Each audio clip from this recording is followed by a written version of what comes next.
Matahari mulai tenggelam di balik hamparan sawah Dusun Kedung Mulyo, Kecamatan Sambung Macan, Kabupaten Sragen.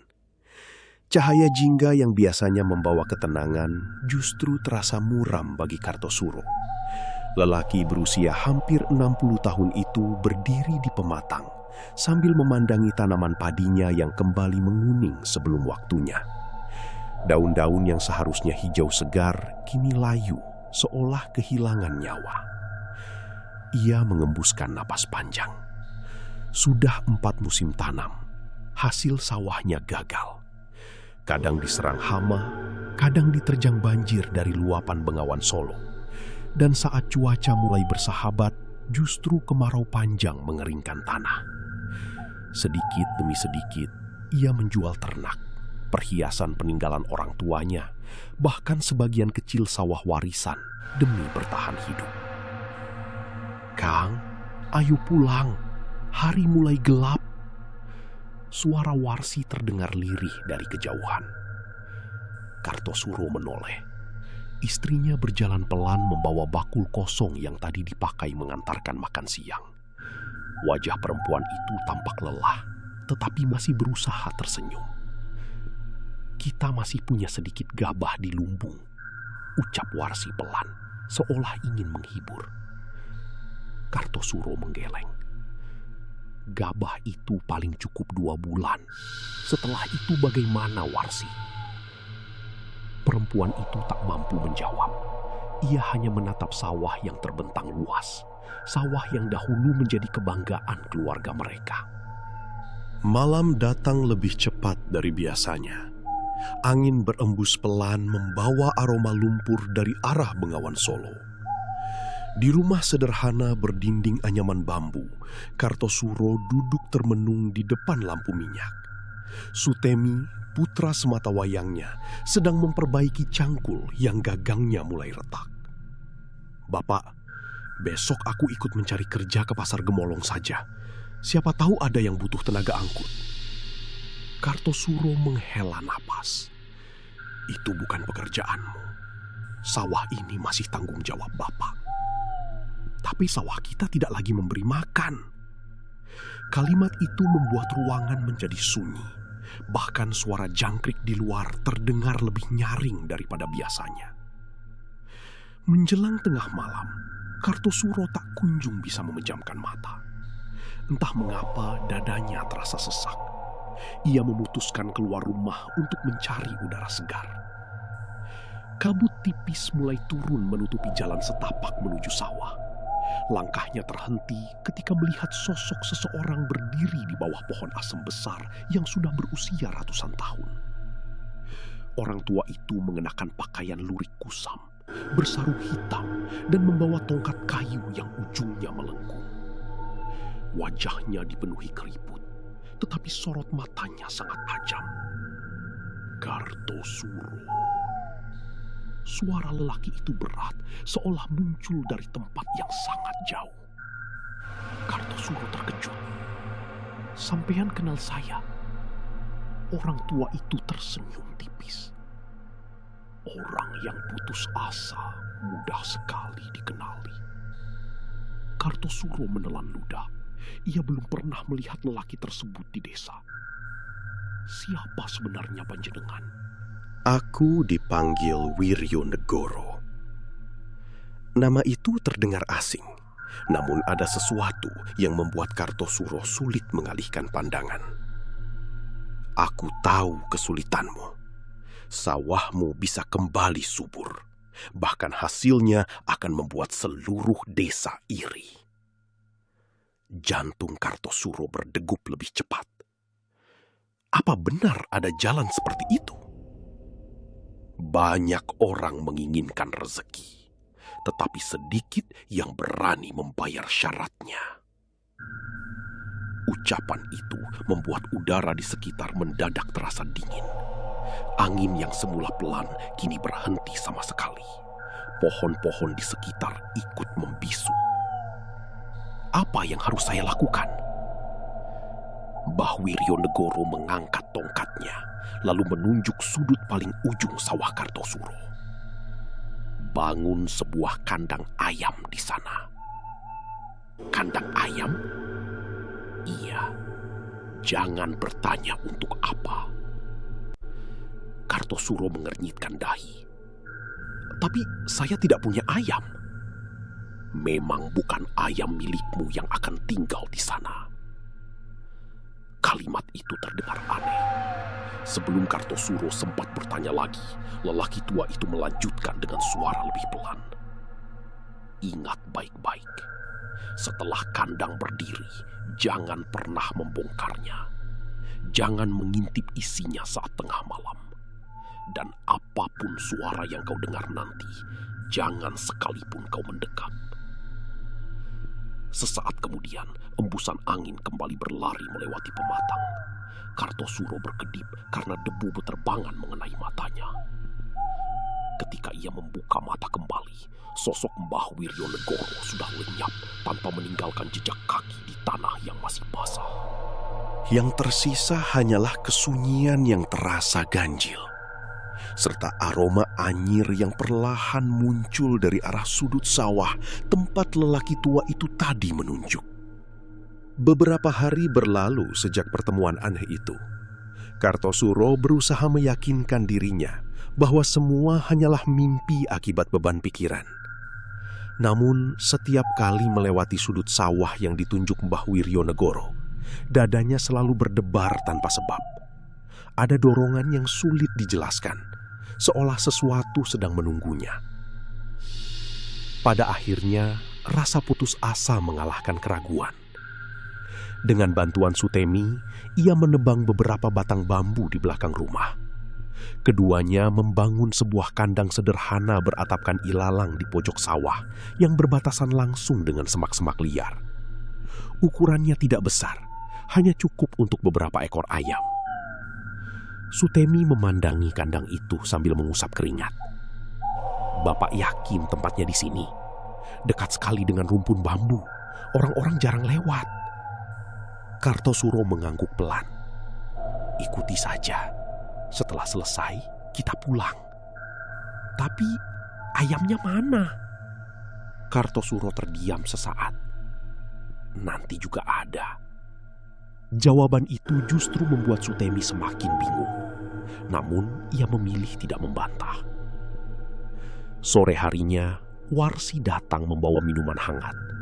Begitu melihat kandang yang berdiri sendirian di sudut sawah, dahinya langsung berkerut. Kenapa membuat kandang kalau tidak punya ayam?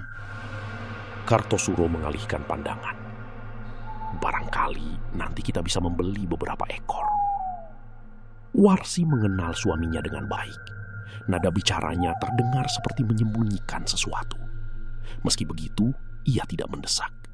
Malam pertama setelah kandang selesai dibangun, berlalu tanpa kejadian apapun.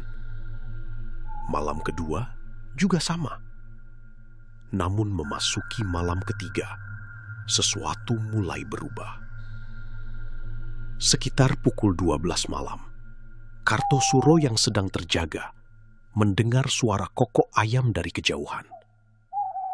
Kukuruyu. Suara itu panjang, serak, dan terdengar tidak wajar. Bukan seperti ayam kampung yang biasa berkokok menjelang subuh. Ia bangkit dari dipan bambunya. Kang, mau kemana? Tanya Warsi yang setengah terbangun. Aku cuma mau melihat sebentar. Ingat, sekarang tengah malam. Kartosuro mengangguk, lalu melangkah keluar rumah. Udara begitu dingin. Kabut turun lebih tebal dibanding malam-malam sebelumnya.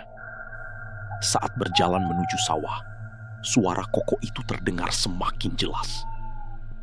Setibanya di dekat kandang, ia menghentikan langkah. Kandang itu tampak kosong. Tidak ada seekor ayam pun. Namun dari dalamnya masih terdengar suara kepakan sayap, seperti puluhan unggas sedang berebut tempat. Brak, brak, brak. Bambu-bambu kandang bergetar pelan. Kartosuro menelan ludah. Ada siapa di dalam? Tidak ada jawaban. Yang terdengar hanya gesekan cakar di atas tanah. Kerat, kerat. Tangannya hampir saja menyentuh pintu kandang. Tiba-tiba ia teringat pesan Mbah Wiryonegoro. Jangan mengintip isinya saat tengah malam. Tangannya langsung ditarik kembali. Bulu kuduknya berdiri. Ia memutuskan mundur beberapa langkah. Saat itulah suara kepakan sayap mendadak berhenti. Sunyi. Begitu sunyinya, hingga suara aliran air dari parit terdengar sangat jelas. Kartosuro berbalik dan bergegas pulang tanpa berani menoleh lagi. Keesokan paginya, ia kembali ke sawah. Matanya langsung membelalak. Tanaman padi yang beberapa hari lalu menguning, kini berubah hijau segar. Batangnya tegak, daunnya lebar, dan pertumbuhannya jauh lebih cepat dibanding sawah-sawah milik tetangganya. Astaga, gumam Kartosuro. Tak lama kemudian, beberapa petani yang melintas ikut berhenti. Kasiman, salah seorang buruh tani, mengusap batang padi sambil menggeleng. Aneh sekali, Toh. Kemarin sawahmu hampir mati. Kenapa sekarang seperti baru ditanam? Petani lain ikut mendekat. Aku belum pernah melihat padi secepat ini tumbuh. Berita itu menyebar ke seluruh Kedung Mulyo. Hari demi hari, perubahan itu semakin nyata. Saat sawah milik warga lain masih setinggi lutut, tanaman Kartosuro sudah hampir setinggi pinggang orang dewasa. Bulir-bulir padi mulai bermunculan lebih awal, berisi penuh dan berwarna keemasan. Bahkan hama yang biasanya menyerang tidak pernah terlihat memasuki lahannya. Warsi mulai tersenyum untuk pertama kalinya setelah sekian lama. Mungkin Gusti Allah akhirnya mendengar doa kita. Kartosuro ikut tersenyum, tetapi jauh di dalam hatinya terselip rasa gelisah yang tak mampu dijelaskan. Setiap malam, suara kokok ayam itu selalu terdengar dari arah kandang. Tidak pernah terlambat, tidak pernah lebih awal. Selalu tepat ketika jarum jam melewati tengah malam. Kadang hanya satu suara. Kadang seperti ratusan ayam berkokok bersamaan. Yang paling membuat Kartosuro merinding, setiap kali suara itu berhenti, ia selalu melihat tanah di depan kandang tampak basah berwarna kehitaman. Saat didekati pada pagi hari, warna itu telah menghilang, seolah malam sebelumnya tidak pernah terjadi apa-apa. Ia mulai bertanya-tanya dalam hati. Apakah keberuntungan yang datang benar-benar sebuah rejeki? Atau justru awal dari sesuatu yang jauh lebih mengerikan? Musim berganti begitu cepat. Sawah Kartosuro menjadi perbincangan hampir di seluruh kecamatan Sambung Macan. Ketika petani lain hanya mampu memanen beberapa karung gabah, lahan milik Kartosuro menghasilkan berkali-kali lipat. Halaman rumahnya dipenuhi tumpukan padi yang menggunung. Beberapa pedagang dari Sragen bahkan datang sendiri untuk membeli hasil panennya dengan harga tinggi. Kehidupan keluarga itu perlahan berubah. Atap rumah yang semula bocor mulai diperbaiki. Mereka membeli seekor sapi dan beberapa peralatan bertani yang baru. Namun, di balik kemakmuran itu, Kartosuro justru semakin sering terbangun di tengah malam. Suara kokok ayam dari arah kandang tidak pernah berhenti. Bahkan, kini terdengar lebih dekat. Seolah-olah kandang yang berada di ujung sawah itu perlahan mendekati rumahnya. Suatu malam Jumat Kliwon, angin berhembus sangat pelan. Langit dipenuhi awan hitam yang menutupi cahaya bulan. Warsi yang sedang menutup pintu rumah tiba-tiba menghentikan langkahnya. "Kang, ada apa?" tanya Kartosuro. "Coba cium." Kartosuro menarik napas perlahan. Seketika wajahnya berubah pucat. Tercium bau anyir yang sangat pekat. Bukan bau bangkai, bukan pula bau lumpur sawah, melainkan aroma darah segar yang menusuk hidung. Bau itu datang dari arah kandang. "Kita tutup saja pintunya," kata Warsi dengan suara gemetar. Namun, semakin rapat pintu ditutup, bau itu justru semakin kuat memenuhi seluruh rumah. Malam itu, tidak ada satupun dari mereka yang bisa tidur nyenyak. Keesokan paginya, Kartosuro bergegas menuju sawah. Sesampainya di sana, bau anyir itu telah menghilang. Tanah di sekitar kandang terlihat biasa saja. Tidak ada bercak darah. Tidak ada bekas jejak apapun. Hanya saja, rumput yang tumbuh mengelilingi kandang tampak mengering membentuk lingkaran. Seolah ada panas yang membakar tanah dari bawah. Kartosuro mengelus tengkuknya yang terasa dingin. Belum sempat ia berpikir lebih jauh, Kasiman datang sambil memanggul cangkul. "Semalam aku melihat sesuatu." Kartosuro menoleh. "Apa maksudmu?" Kasiman berbicara lirih. "Waktu pulang dari ronda, aku melihat ayam hitam." Kartosuro berusaha tersenyum. "Ayam warga mungkin." Kasiman langsung menggeleng. "Kalau ayam biasa, matanya tidak merah menyala." Ucapan itu membuat Kartosuro terdiam. "Ayam itu berdiri tepat di depan kandangmu. Besarnya hampir sebesar kambing." "Besar sekali." "Iya, tapi waktu aku dekati, hilang begitu saja." Kasiman tertawa kecil untuk menghilangkan rasa takutnya sendiri. "Mungkin mataku saja yang salah." Namun Kartosuro tidak ikut tertawa. Ia teringat ucapan Mbah Wiryonegoro. "Bukan ayam milikmu yang akan tinggal di sana." Kalimat itu kini terdengar jauh lebih mengerikan. Malam berikutnya, Warsi kembali bermimpi. Ia melihat seorang perempuan tua berambut panjang mengenakan kain putih lusuh berdiri di tengah sawah. Kulitnya pucat, seperti mayat yang lama terendam air. Perempuan itu tidak berbicara. Ia hanya mengangkat tangannya yang kurus, lalu menunjuk ke arah kandang. Saat Warsi mendekat, perempuan itu akhirnya membuka mulut. "Sebelum terlambat," suaranya lirih, seperti bisikan angin. "Hancurkan kandang itu. Hancurkan. Hancurkan." Suara itu berubah menjadi gema panjang.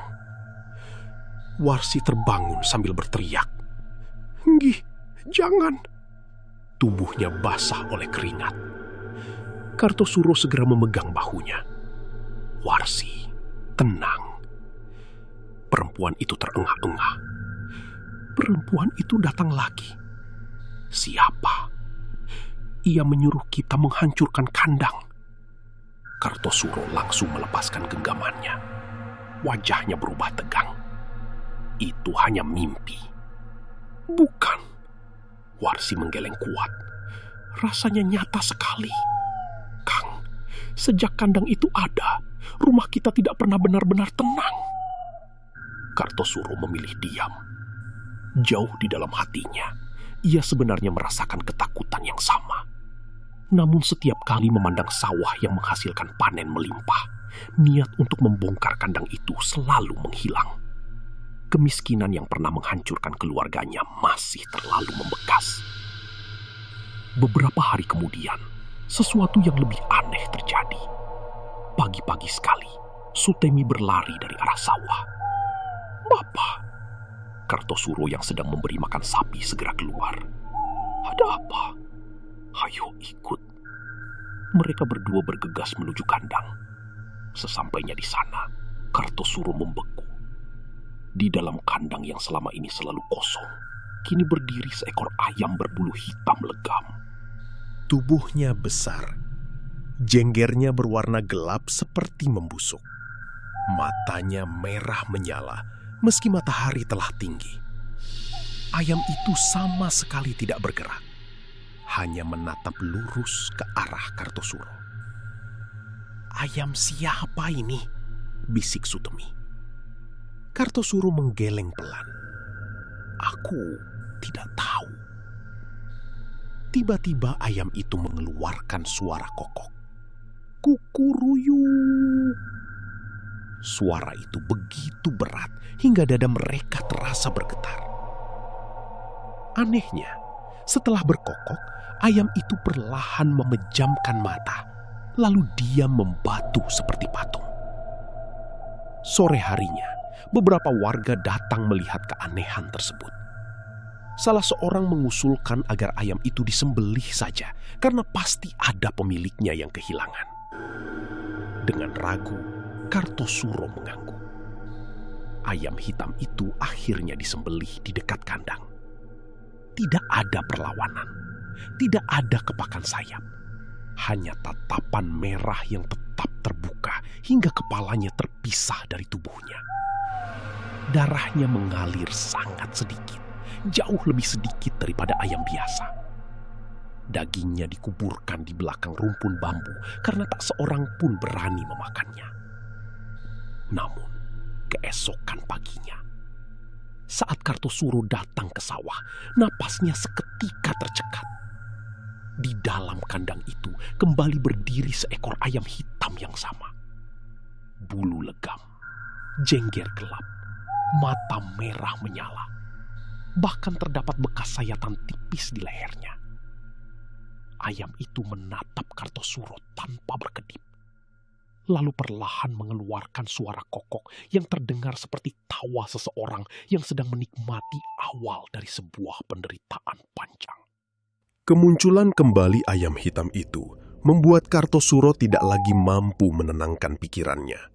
Siang malam, bayangan mata merah yang menatap tanpa berkedip terus menghantuinya. Ia masih berusaha meyakinkan diri bahwa semua itu memiliki penjelasan. Tetapi setiap kali melangkah mendekati kandang, hawa dingin selalu menyelimuti tubuhnya. Sementara itu, Sutemi mulai merasa ada sesuatu yang sengaja disembunyikan ayahnya. "Bapak," ucapnya suatu sore ketika mereka sedang membersihkan pematang sawah. "Sebenarnya kandang itu dibangun karena apa?" Kartosuro menghentikan ayunan sabitnya. "Sudahlah, jangan banyak bertanya. Tapi sejak kandang itu ada, semua berubah. Sawah memang subur, tapi rumah kita juga tidak pernah tenang." Kartosuro menarik napas panjang. "Percayalah, Bapak hanya ingin keluarga kita tidak lagi hidup kelaparan." Jawaban itu tidak memuaskan Sutemi. Ia sadar ayahnya menyimpan rahasia yang terlalu besar untuk diungkapkan. Malam harinya, ketika Kartosuro dan Warsi telah tertidur, Sutemi memutuskan mencari jawaban sendiri. Beberapa orang tua di desa pernah bercerita tentang seorang juru kunci makam tua di desa Jetis, masih berada di wilayah kecamatan Sambung Macan. Orang itu dikenal memahami sejarah desa-desa tua dan berbagai ilmu kejawen yang hampir terlupakan. Keesokan pagi, sebelum matahari tinggi, Sutemi berjalan menuju desa Jetis. Jalan setapak yang ia lalui membelah persawahan, lalu berakhir di sebuah kompleks makam kuno yang dipenuhi pohon beringin dan sawo kecik.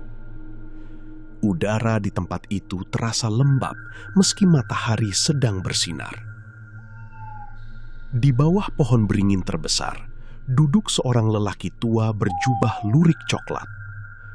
Rambut dan janggutnya telah memutih seluruhnya.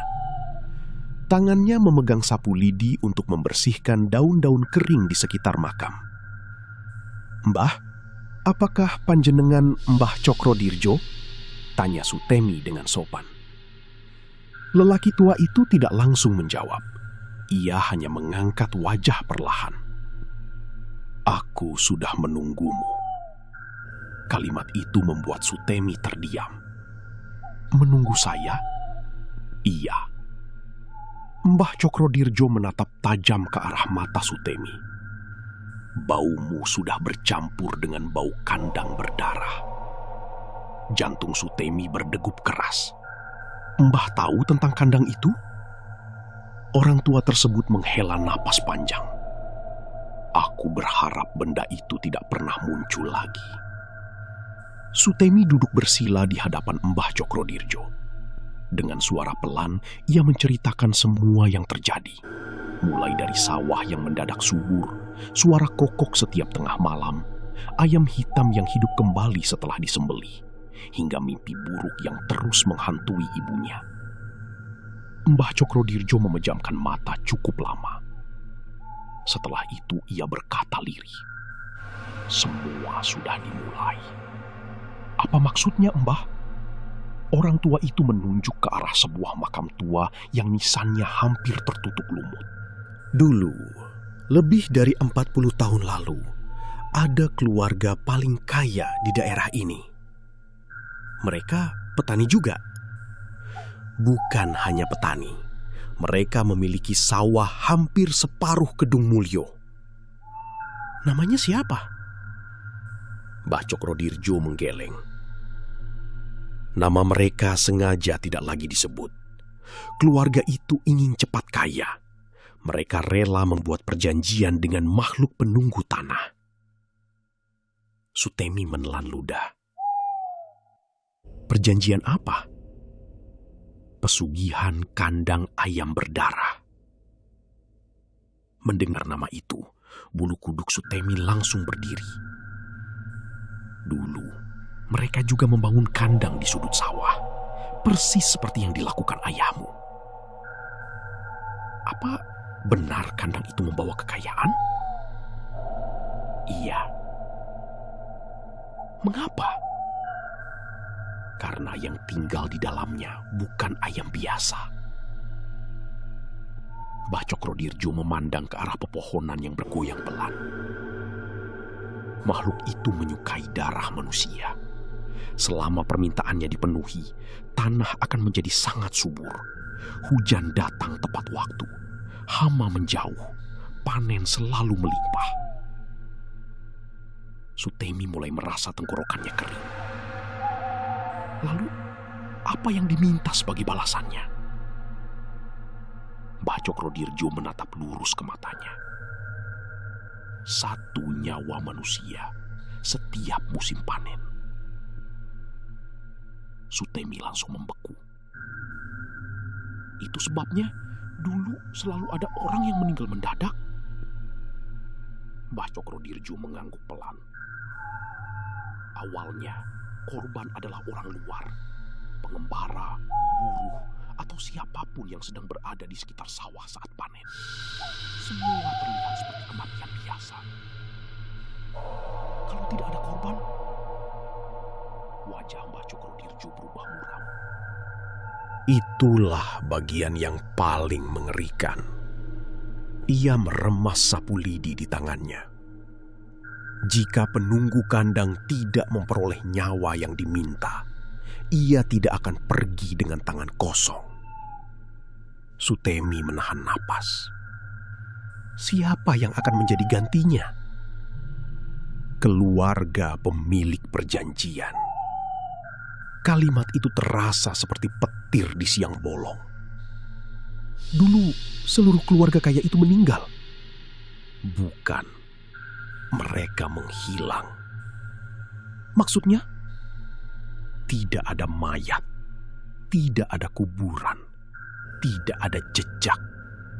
Yang ditemukan warga hanya kandang kosong dengan tanah yang dipenuhi bercak darah. Angin mendadak berembus kencang hingga daun-daun kering berterbangan di sekitar makam. Mbah Cokrodirjo memejamkan mata sejenak, lalu berkata dengan suara yang lebih pelan, "Kalau ayahmu benar-benar menerima perjanjian itu, berarti waktu keluarga kalian sudah mulai dihitung." Sutemi merasakan tubuhnya gemetar. Ia sadar kemakmuran yang selama ini mereka nikmati bukanlah berkah yang datang tanpa sebab.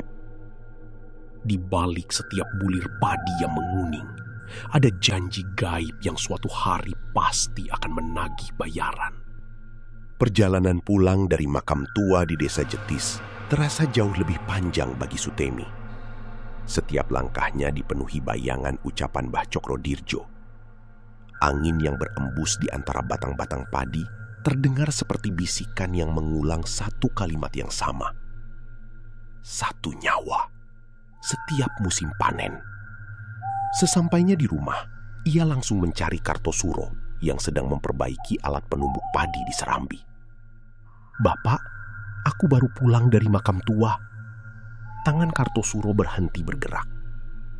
Dari sana, aku bertemu Mbah Cokrodirjo. Wajah Kartosuro mendadak pucat. "Apa yang kau tanyakan kepadanya?" "Semuanya."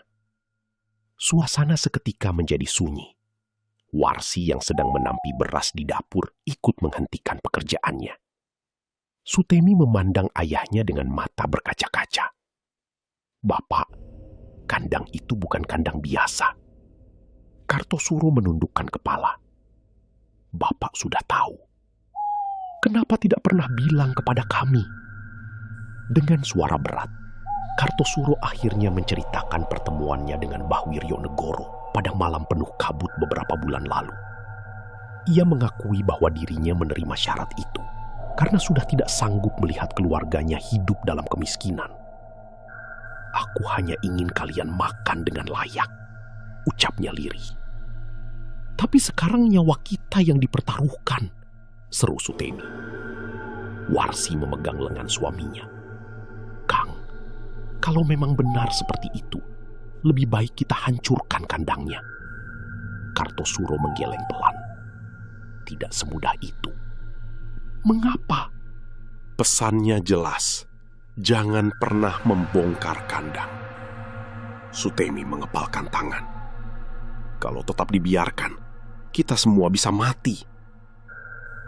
Kartosuro tidak menjawab. Di dalam hatinya, ia mulai menyesali keputusan yang pernah dianggap sebagai jalan keluar. Hari-hari berikutnya dipenuhi kecemasan. Musim panen kedua semakin dekat. Bulir padi kembali menguning dengan sempurna, bahkan lebih lebat dibanding panen pertama. Namun tidak seperti sebelumnya, tidak ada sedikit pun rasa bangga di hati Kartosuro. Setiap malam ia duduk di beranda rumah, memandangi arah kandang yang hanya terlihat sebagai bayangan hitam di tengah sawah. Suara kokok ayam kini berubah semakin mengerikan. Bukan lagi satu suara, melainkan seperti ratusan ayam saling bersahutan dari berbagai arah. Kadang terdengar tawa lirih di sela-sela kokok itu. Kadang seperti ada orang yang sedang menangis. Warsi tak lagi berani keluar rumah setelah matahari terbenam. Sementara itu, ayam hitam di dalam kandang semakin besar. Bulu-bulunya tampak mengilap seperti disiram minyak. Matanya memerah setiap kali senja tiba. Beberapa hari menjelang panen, Kartosuro mengambil keputusan. Ia mengumpulkan para buruh tani yang biasanya membantunya. "Maaf, panen kali ini aku kerjakan sendiri bersama keluarga." Kasiman tampak heran. "Kenapa begitu? Bukankah sawahmu luas?" "Aku tidak ingin merepotkan kalian." Kasiman tertawa kecil. "Justru kami senang kalau bisa membantu." Kartosuro menggeleng tegas. "Tidak usah." Setelah para buruh pergi, Sutemi mendekati ayahnya. "Bapak takut ada korban lagi?" Kartosuro mengangguk perlahan. "Kalau tidak ada orang lain di sawah, mungkin makhluk itu tidak bisa mengambil siapa-siapa." Sutemi berharap keputusan itu benar. Mereka bertiga akhirnya memanen sendiri sejak pagi hingga matahari hampir tenggelam. Tubuh mereka lelah, tetapi panen berhasil diselesaikan tanpa kehadiran orang lain. Malam itu, Kartosuro mulai sedikit tenang. "Mungkin Mbah Cokrodirjo salah," gumamnya. Namun, ketenangan itu hanya bertahan beberapa jam. Tepat tengah malam, Angin berhenti berembus. Anjing-anjing kampung melolong bersamaan. Lalu terdengar suara kokok ayam yang begitu keras hingga membuat genting rumah bergetar. Kukuruyuk! Disusul suara lain. Bukan kokok, melainkan suara seorang perempuan memanggil dengan lembut. Kah. Warsi yang sedang tidur perlahan membuka mata. Ia mendengar suara itu dengan jelas. Kah.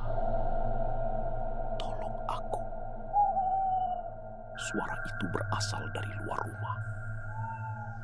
Warsi mengira ada tetangga yang membutuhkan pertolongan. Tanpa membangunkan suami dan anaknya, ia membuka pintu perlahan. Di luar hanya ada kabut tipis. Namun suara itu terdengar lagi. Di sini. Langkah Warsi bergerak perlahan mengikuti arah suara menuju sawah. Di depan kandang, berdiri seorang perempuan tua berpakaian putih lusuh. Wajahnya persis seperti sosok yang selama ini muncul dalam mimpi. Perempuan itu mengangkat tangannya. Sudah terlambat. Belum sempat Warsi berbicara, sosok itu lenyap begitu saja. Bersamaan dengan itu, ayam hitam di dalam kandang membuka kedua matanya. Merahnya kini menyala seperti bara api. Menjelang subuh, Kartosuro terbangun karena tempat di sampingnya kosong. Warsi tidak ada jawaban. Ia segera membangunkan Sutemi. Ibumu tidak ada. Keduanya mencari ke seluruh rumah. Dapur kosong, lumbung kosong, halaman juga kosong. Perasaan buruk langsung menyelimuti hati mereka. Dengan membawa lampu sentir, keduanya berlari menuju sawah.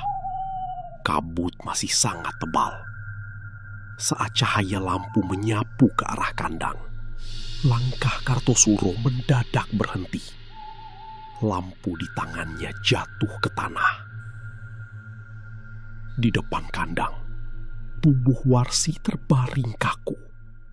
Matanya terbuka lebar menatap langit. Wajahnya membeku dalam ketakutan yang sulit digambarkan. Tidak ada luka sedikit pun di tubuhnya. Namun kulitnya sangat pucat. Bibirnya membiru. Seolah seluruh darah dalam tubuhnya telah menghilang. Ibu. Sutemi berlutut sambil mengguncang tubuh ibunya. Tidak ada respons. Tubuh itu telah dingin. Kartosuro hanya mampu terduduk lemas. Air matanya mengalir tanpa henti. Ia menggenggam tangan istrinya yang telah puluhan tahun menemaninya melewati masa susah. Ampuni aku, Warsi. Suaranya pecah oleh tangis. Aku yang membawa petaka ini. Di saat tangisan memenuhi pematang sawah, terdengar suara kokok dari dalam kandang. Kukuruyuk. Pelan, panjang, lalu berubah menjadi suara yang menyerupai tawa mengejek. Kartosuro mengangkat wajahnya dengan mata merah penuh amarah. Untuk pertama kalinya sejak kandang itu berdiri, ia tidak lagi melihatnya sebagai sumber kemakmuran, melainkan sebagai kuburan hidup yang telah merenggut orang yang paling dicintainya. Pemakaman Warsi berlangsung dalam suasana duka yang begitu pekat. Hampir seluruh warga dusun Kedung Mulyo datang mengantarkan jenazahnya ke pemakaman desa. Tidak sedikit yang berbisik-bisik membicarakan kematian perempuan itu. Mereka semua tahu Warsi tidak memiliki penyakit apapun.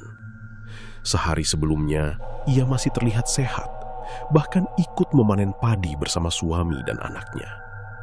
Namun, saat ditemukan di depan kandang, tubuhnya telah membeku dengan wajah yang menyiratkan ketakutan luar biasa. Kasiman berdiri di samping Sutemi sambil menepuk bahunya pelan. Temuilah Mbah Cokrodirjo lagi. Sutemi mengangguk pelan. Aku juga berpikir begitu. Sementara itu, Kartosuro hanya duduk memandangi pusara istrinya yang masih basah. Tatapannya kosong. Penyesalan telah memenuhi seluruh isi hatinya. Kekayaan yang dulu begitu ia banggakan, kini terasa tidak ada artinya. Malam harinya, tanpa menunggu hari berganti, Sutemi mengajak ayahnya pergi ke makam tua di desa Jetis. Perjalanan ditemani cahaya bulan yang redup. Sesampainya di sana, Mbah Cokrodirjo ternyata telah menunggu di depan cungkup makam sambil membawa lampu sentir. "Aku tahu kalian akan datang," ucapnya pelan. Begitu melihat lelaki tua itu, Kartosuro langsung bersimpuh. "Mbah, ampuni kebodohanku. Aku tergoda oleh kekayaan." Mbah Cokrodirjo mengangkat bahu Kartosuro agar berdiri kembali. "Yang perlu kau lakukan sekarang bukan menyesali masa lalu, melainkan menyelamatkan sisa keluargamu." Dengan suara bergetar, Kartosuro bertanya, "Masih adakah jalan?" Orang tua itu menarik napas panjang. "Ada, tapi tidak mudah." Sutemi maju selangkah. "Kami akan melakukan apapun." Mbah Cokrodirjo memandang ke arah langit yang mulai tertutup awan. Perjanjian itu hanya bisa diputus pada malam Jumat Kliwon. Tinggal 3 malam lagi. "Apa yang harus kami lakukan?" tanya Sutemi. "Kandang itu harus dibakar." Kartosuro terkejut. "Bukankah dulu aku dilarang membongkarnya?" "Karena penunggunya ingin tetap tinggal di sana." "Lalu bagaimana cara membakarnya?" "Bukan api biasa." Mbah Cokrodirjo membuka bungkusan kain putih yang dibawanya. Di dalamnya terdapat garam kasar, bunga setaman yang mulai layu, segenggam tanah dari makam leluhur, dan sebotol kecil air yang telah didoakan. Api hanya akan menyala jika kandang sudah lebih dulu disucikan. Ia menyerahkan semua benda itu kepada Sutemi. "Dengarkan baik-baik. Jangan sampai satu langkah pun terlewat." Sutemi mengangguk serius. Mbah Cokrodirjo lalu menjelaskan bahwa tepat tengah malam Jumat Kliwon nanti, mereka harus menaburkan garam mengelilingi kandang sebanyak 3 putaran. Setelah itu, air doa dipercikan ke setiap sudut bambu. Kemudian tanah makam ditebar di depan pintunya. Barulah kandang dibakar menggunakan obor dari kayu jati tua. Kalau ritual berhenti di tengah jalan, Mbah Cokrodirjo terdiam beberapa saat. "Penunggu itu akan mengambil kalian semua." 3 hari berikutnya berjalan sangat lambat. Semakin dekat malam Jumat Kliwon, suasana desa berubah ganjil. Burung-burung pipit yang biasanya memenuhi sawah menghilang. Anjing kampung melolong hampir setiap malam. Bahkan sapi milik Kartosuro berkali-kali mengamuk tanpa sebab hingga harus diikat lebih kuat. Yang paling aneh adalah ayam hitam di dalam kandang. Tubuhnya semakin besar. Kini tingginya hampir mencapai pinggang orang dewasa. Bulu-bulunya berdiri setiap matahari tenggelam. Kadang terdengar suara kepakan sayap dari dalam kandang, padahal ayam itu tidak pernah terlihat bergerak. Malam Jumat Kliwon akhirnya tiba. Langit hitam tanpa satu pun bintang. Kabut turun begitu tebal hingga batas sawah hanya terlihat beberapa meter saja. Tepat sebelum tengah malam, Kartosuro, Sutemi, dan Mbah Cokrodirjo berdiri di depan kandang. Tidak seorang pun warga mengetahui rencana mereka. "Jangan melihat ke belakang, apapun yang kalian dengar," pesan Mbah Cokrodirjo. "Teruslah membaca doa." Mereka mulai berjalan mengelilingi kandang sambil menaburkan garam. Putaran pertama berjalan lancar. Namun, ketika memasuki putaran kedua, terdengar suara kokok yang sangat keras. Kukuruyuk. Tanah di sekitar kandang bergetar pelan. Kabut yang semula diam mulai berputar membentuk pusaran. Sutemi menggenggam erat kantong garamnya. "Mbah, jangan berhenti." Mereka melanjutkan putaran ketiga. Tiba-tiba, dari balik kabut muncul puluhan ayam hitam. Lalu ratusan. Semakin lama, jumlahnya semakin banyak. Semua memiliki mata merah menyala. Mereka memenuhi pematang sawah tanpa mengeluarkan suara. Hanya menatap ke arah ketiga orang itu. Kartosuro merasakan lututnya lemas. "Ya Allah." Belum selesai ia berbicara, seluruh ayam itu serempak mengepakkan sayap. Suara kepakannya terdengar seperti ribuan kain yang disobek bersamaan. Angin berembus sangat kencang. Pohon-pohon bambu bergoyang liar. Mbah Cokrodirjo segera memercikkan air doa ke arah kandang. "Cepat, obornya!" Sutemi menyalakan obor. Namun sebelum api menyentuh bambu kandang, Kartosuro mendadak menjerit. Tubuhnya terlempar beberapa langkah. Matanya berubah merah. Napasnya memburu. Wajahnya yang tadi penuh penyesalan kini berubah menjadi sangat garang. Sutemi berlari menghampiri. "Bapak!" Namun Kartosuro justru mendorong anaknya hingga terjatuh. "Jangan sentuh kandangku!" Suara yang keluar dari mulutnya bukan lagi suara Kartosuro. Lebih berat, lebih dalam, seolah dua orang berbicara bersamaan. Mbah Cokrodirjo langsung berseru. "Penunggunya sudah masuk ke tubuh ayahmu." Kartosuro bangkit perlahan. Tatapannya kosong. Ia berjalan melindungi kandang seperti seseorang yang menjaga harta paling berharga. "Pergi. Ini milikku." Sutemi menangis melihat ayahnya berubah seperti itu. "Bapak, sadar!" Namun Kartosuro justru mencabut bambu pagar dan mengayunkannya ke arah Sutemi. Benturan keras membuat bahu Sutemi terasa nyeri. Mbah Cokrodirjo segera mengambil segenggam tanah makam, lalu melemparkannya ke dada Kartosuro. Bismillah. Tubuh Kartosuro bergetar hebat. Ia menjerit panjang. Dari mulutnya terdengar suara kokok ayam bercampur erangan manusia. Saat itulah Sutemi melihat ayam hitam di dalam kandang mulai mengepakkan kedua sayapnya. Untuk pertama kalinya, makhluk itu bergerak. Matanya menyala seperti bara. Paruhnya terbuka perlahan, memperlihatkan deretan gigi kecil yang tidak mungkin dimiliki seekor ayam. Makhluk itu menatap langsung ke arah mereka, lalu mengeluarkan kokok panjang yang membuat seluruh sawah bergetar. Di saat yang sama, api pada obor Sutemi mendadak menyala jauh lebih besar daripada sebelumnya. Seolah ada kekuatan tak terlihat yang sedang menentukan apakah malam itu kutukan akan berakhir atau justru menelan seluruh keturunan Kartosuro. Api pada obor di tangan Sutemi berkobar semakin besar, memantulkan cahaya kemerahan yang menari di antara kabut tebal.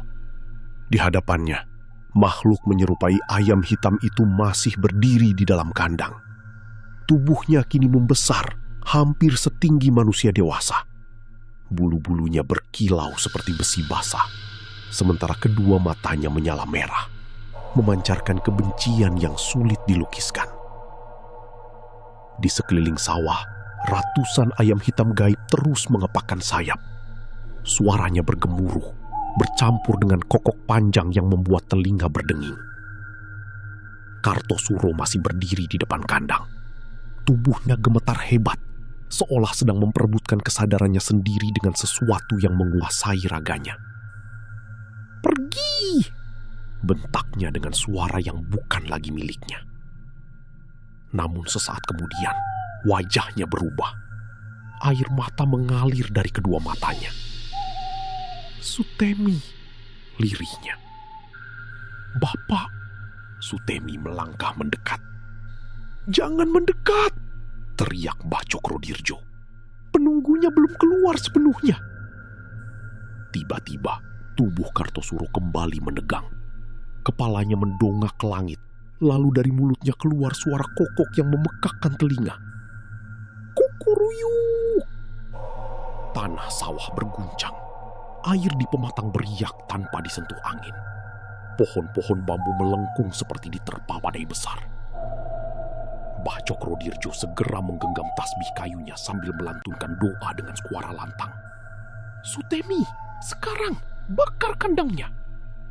Tanpa berpikir panjang, Sutemi berlari menerobos ketakutannya. Kartosuro yang dirasuki makhluk itu mencoba menghadang, tetapi langkahnya mendadak terhenti. Wajahnya memperlihatkan perlawanan batin yang begitu hebat. "Sutemi," ucap Kartosuro dengan suara lemah. "Jangan, biarkan makhluk itu hidup." Kalimat itu seperti membangunkan sisa kesadarannya. Dengan seluruh tenaga yang masih dimiliki, Kartosuro memeluk pintu kandang dari luar. Makhluk di dalamnya mengamuk. Kepakan sayapnya menghantam dinding bambu hingga berderak keras. Paruhnya yang dipenuhi gigi-gigi tajam mencoba mencabik tubuh Kartosuro dari sela-sela bilah bambu. Darah mulai mengalir dari kedua lengan lelaki tua itu. "Bapak!" teriak Sutemi. "Bakar!" bentak Kartosuro. "Jangan pedulikan Bapak!" Air mata Sutemi jatuh tanpa bisa ditahan. Dengan tangan gemetar, ia menyulutkan obor ke atap ilalang kandang. Wush! Api langsung menjalar sangat cepat, jauh lebih cepat daripada api biasa. Dalam hitungan detik, seluruh kandang dilalap kobaran api berwarna merah kehitaman. Makhluk itu menjerit. Namun suara yang keluar bukan suara ayam, melainkan jeritan puluhan manusia yang bercampur menjadi satu. "Arr!" Langit yang semula gelap mendadak dipenuhi bayangan ayam hitam. Ribuan makhluk gaib beterbangan berputar-putar di atas sawah, lalu satu persatu berubah menjadi kepulan asap hitam yang lenyap tertiup angin. Kartosuro masih memeluk kandang yang terbakar. "Bapak, lepaskan!" teriak Sutemi sambil berusaha menarik tubuh ayahnya. Namun Kartosuro hanya tersenyum lemah. "Dosa ini, biar Bapak yang mengakhirinya." Tiba-tiba, terdengar ledakan keras dari dalam kandang. Duar! Api menjulang tinggi membentuk pusaran yang menyentuh langit. Cahaya merah perlahan berubah menjadi putih, lalu padam seketika. Suasana mendadak sunyi. Tidak ada lagi kokok ayam. Tidak ada lagi kepakan sayap. Kabut yang sejak tadi menyelimuti sawah perlahan menghilang. Yang tersisa hanyalah abu hitam dan bambu-bambu yang telah menjadi arang. Di tengah tumpukan abu itu, Kartosuro tergeletak lemah dengan napas yang tersisa sedikit. Sutemi segera memeluk ayahnya. "Bapak, bertahanlah." Kartosuro menggeleng pelan. Warsi pasti sudah menunggu. Air matanya mengalir. Maafkan Bapak karena keserakahan ini. Ia menggenggam tangan Sutemi untuk terakhir kalinya. Jangan pernah mencari jalan pintas untuk menjadi kaya. Itu bukan rejeki, itu jebakan. Sesaat kemudian, genggaman tangannya terlepas. Napasnya berhenti. Kartosuro menghembuskan nafas terakhirnya di bekas kandang yang dahulu memberinya kemakmuran, sekaligus menghancurkan seluruh kebahagiaannya. Hari-hari berikutnya berjalan dengan suasana yang berbeda. Sawah yang dahulu paling subur di Kedung Mulyo mendadak mengering. Tanahnya mengeras seperti tidak pernah dialiri air. Benih apapun yang ditanam selalu membusuk sebelum tumbuh. Warga desa akhirnya membiarkan lahan itu kosong karena tak ada lagi yang sanggup mengolahnya. Sutemi memilih menjual sisa harta peninggalan ayahnya. Ia tidak ingin menyimpan apapun yang berasal dari pesugihan tersebut. Dengan uang yang tersisa, ia memulai hidup sederhana di desa yang sama, sambil merawat makam kedua orang tuanya. Mbah Cokrodirjo hanya berpesan satu hal sebelum wafat beberapa tahun kemudian. Kutukan memang telah diputus, tetapi manusia tidak pernah berhenti tergoda oleh kekayaan. Sejak saat itu, tidak pernah ada lagi yang berani mendekati bekas sawah Kartosuro ketika malam tiba. Meski demikian, penduduk Kedung Mulyo masih sering menceritakan sebuah kejadian yang membuat bulu kuduk berdiri. Setiap menjelang musim panen, tepat saat angin dari arah Bengawan Solo berembus pelan, dari lahan kosong bekas kandang itu masih terdengar suara kokok ayam yang sangat lirih. Bukan setiap malam, bukan pula setiap tahun, namun cukup untuk mengingatkan siapapun bahwa ada harga yang harus dibayar ketika manusia lebih memilih keserakahan daripada kejujuran. Dan hingga kini, orang-orang tua di Sambung Macan masih melarang anak cucunya melintasi bekas sawah itu setelah matahari terbenam. Sebab mereka percaya, tidak semua api mampu menghanguskan sebuah kutukan. Ada yang hanya tertidur menunggu hati manusia kembali dikuasai oleh nafsu akan kekayaan.